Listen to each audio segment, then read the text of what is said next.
Bom dia, meus amados irmãos, a graça e a paz do nosso bondoso Deus e o amor do nosso Senhor e Salvador Jesus Cristo possa superabundar em nossas vidas, nos trazendo conhecimento por esta graça maravilhosa que foi nos concedida, nos fazendo crescer até atingirmos a estatura do homem perfeito, do nosso Senhor e Salvador Jesus Cristo, como diz Paulo no livro de Efésios, capítulo 4, versículo 13. Amados, vamos dar continuidade à nossa lição, né? Esta lição que nós estamos vendo com base no capítulo 11 do livro de João, e esta lição maravilhosa que estamos estudando tem a ver exatamente com a ressurreição. Então estamos estudando sobre o sinal da ressurreição. Ontem nós estudamos que Jesus Cristo disse assim: olha, Lázaro morreu, e é bom que eu não estivesse lá, né? Esta morte é para o bem de vocês, porque eu não estava lá e era bom, e foi bom, né, devido a isso, porque agora vocês vão crer.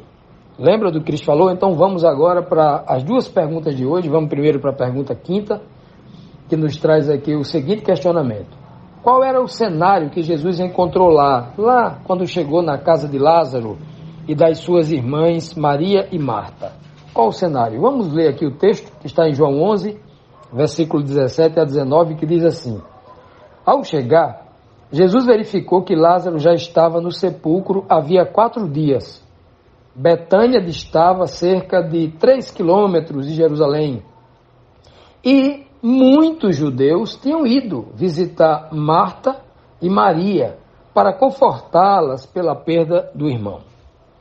Então, vejamos aqui algumas informações muito importantes para entendermos como Cristo encontrou aquele cenário. Primeiro ele chega lá em Betânia, né? Betânia, esse nome me é muito interessante porque ele vem do hebraico.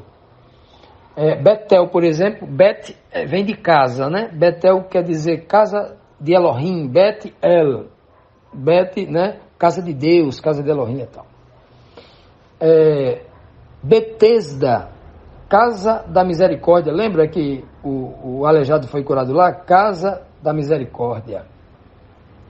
Betsaida, casa do peixe. A gente também já estudou sobre isso, não sei quantos irmãos lembram, né? Tem essa memória e tal. Betânia, né? Ela tem alguns significados. Ela vem de uma raiz que pode ser casa de Ananias, né? E o significado de Ananias, obviamente, ela tem aí, geralmente os tradutores, né? Os linguistas dizem que ela tem aí 3 significados, né? 3 significados. Casa dos figos verdes, casa das tâmaras verdes, casa dos pobres e também casa de aflição. Ou seja, se você chega numa casa que só tem figo verde para comer, é casa de pobre, né? Casa de tâmara verde do mesmo jeito. Ou seja, se está com fome é casa de aflição. Então veja que juntando tudo isso, a gente percebe que essa cidade tinha um nome específico e Deus não escolheu nada assim à toa, nada jogado de qualquer jeito não, né? Então tudo está intrinsecamente ligado. Jesus vem para os pobres, miseráveis que não tinham o que comer, comer uma alimentação pura, que é a palavra de Deus, que estava sendo alimentado com restos, né? Igual o jovem rico que pediu a herança ao pai, né? E se mandou no meio do mundo lá, comendo bolota dos porcos. É assim que as pessoas estavam comendo, sendo oprimido pelos religiosos nos dias de Jerusalém, nos dias de Cristo lá em Jerusalém. Olha que terrível. Então, o Senhor, né, foi enviado exatamente lá para Betânia para visitar esses pobres. O interessante aqui, né, que era a situação de aflição que se encontrava, né, casa de aflição, uma das versões, que se encontrava Maria, Marta, E vamos ver se elas estavam com fome da palavra realmente, se elas realmente acreditavam em Jesus Cristo, porque a gente vai ver no decorrer da história aqui que elas realmente estavam carentes, estavam precisando se alimentar da palavra. A fé vem pela palavra, a palavra da fé, o alimento, né, sólido que traz fé e esperança.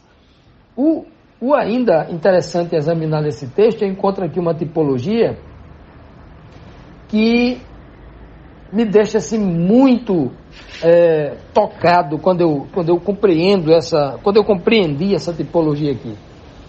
Alguém pode questionar, mas por que Jesus Cristo só vai lá para Betânia, que ficava pertinho, ficava 3 quilômetros?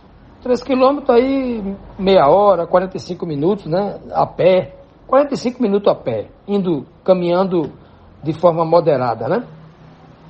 Era próximo, era relativamente próximo de Jerusalém, pertinho, 3 quilômetros é pertinho. Então, havia muitas pessoas lá, Jesus encontrou muita gente, né? Encontrou ali ainda, já fazia 4 dias, geralmente o luto deles, né? O costume deles, quem tinha dinheiro para pagar alguma coisa, pagava as choradeiras, tem até as mulheres que eram choradeiras, pagava-se para elas chorar lá Hoje as pessoas não pagam um caixão, não pagam um ambiente com cafezinho, com água, né? Não pagam uma coroa de flores, tal. Antigamente tinha esse costume, né? Pagar as choradeiras.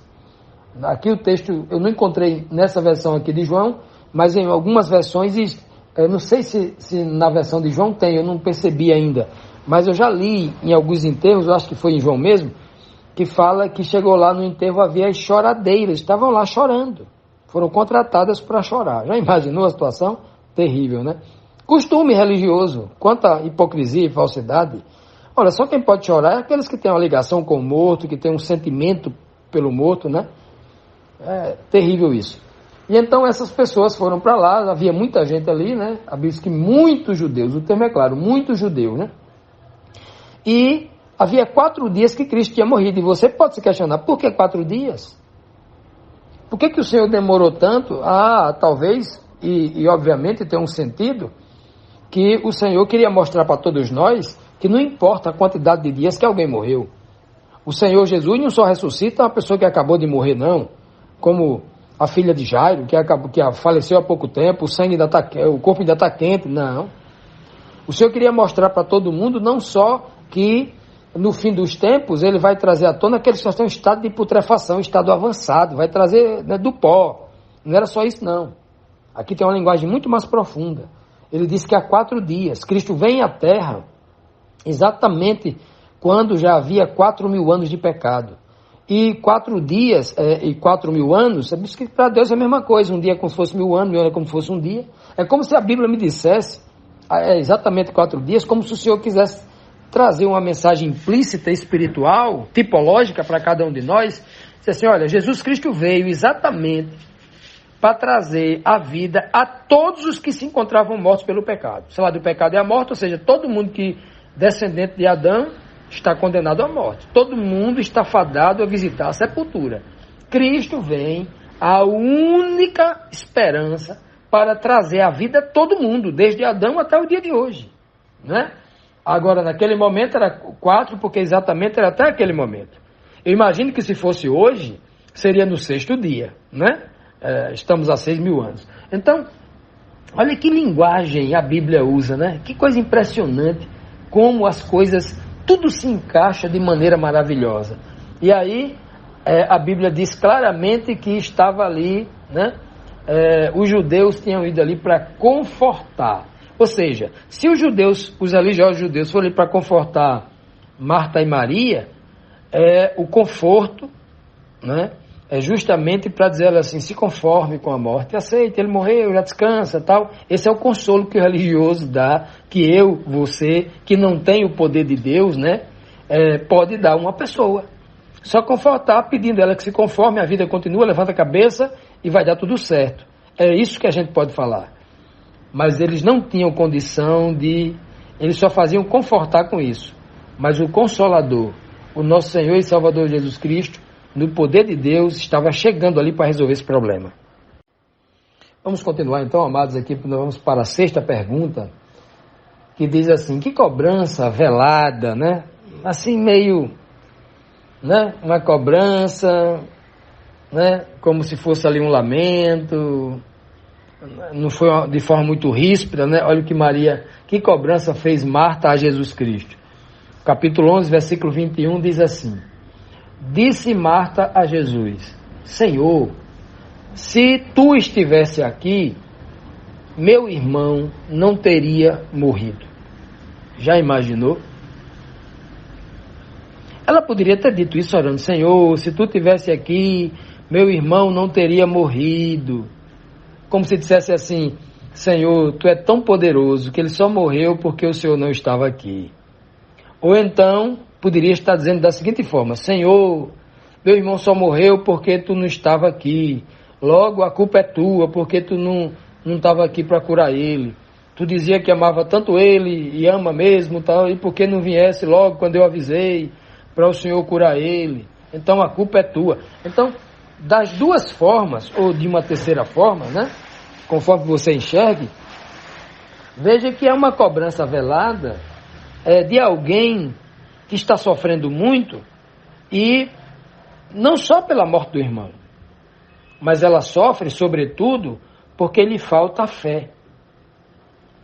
Uma pessoa que tem fé, que vive na esperança, né? E aqui nós não estamos aqui para crucificar Marta, nós não estamos aqui para acusar Marta, de maneira nenhuma.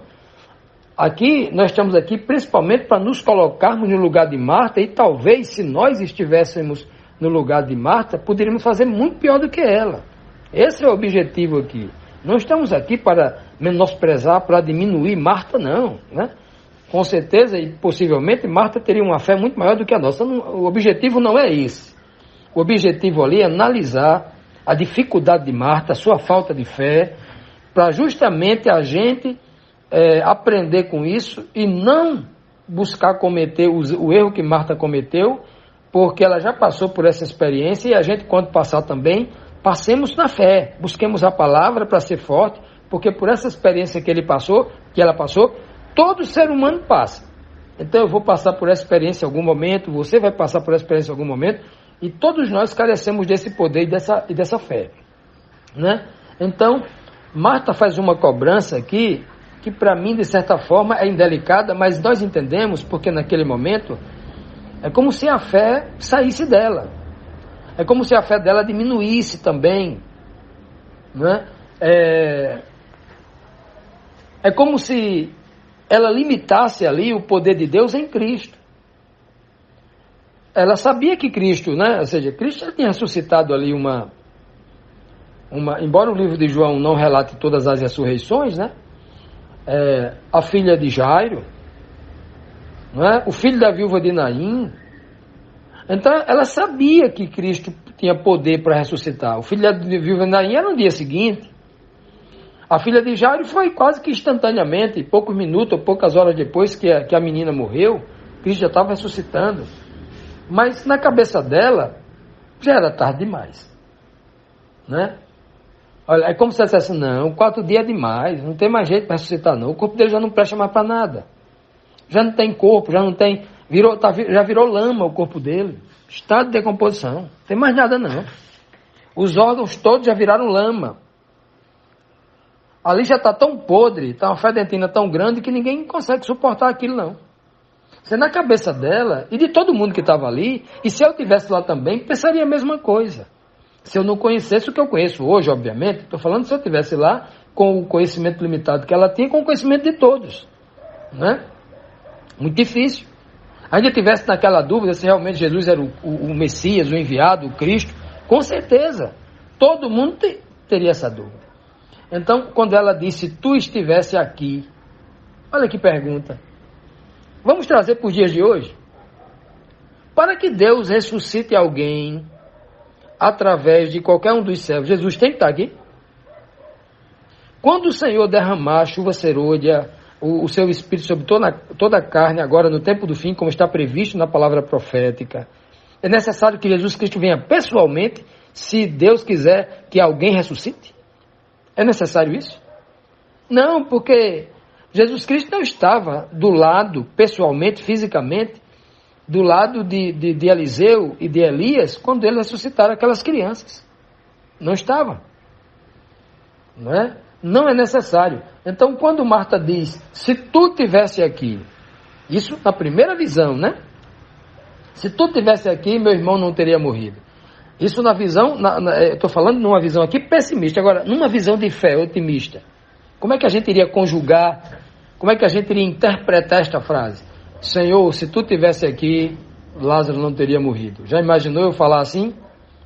No sentido de que eu queria dizer o seguinte, olha, Senhor, se nós estivéssemos contigo, se tu estivesse em nós, jamais a morte eterna pode nos alcançar. Se tu estiver conosco, jamais a gente morre para a vida eterna. Olha a mensagem que ela está passando. Tem todo o sentido. Nesse contexto, ela já passa a ser uma mensagem de fé. Porque onde Jesus Cristo está, a vida está. Onde Jesus Cristo está, a morte não pode chegar. Né? Se Cristo estiver em mim, na minha mente, eu morrerei para sempre? Não, eu posso até dormir o sono da morte, como Lázaro. Como todos os santos estão dormindo e um dia vão ressuscitar.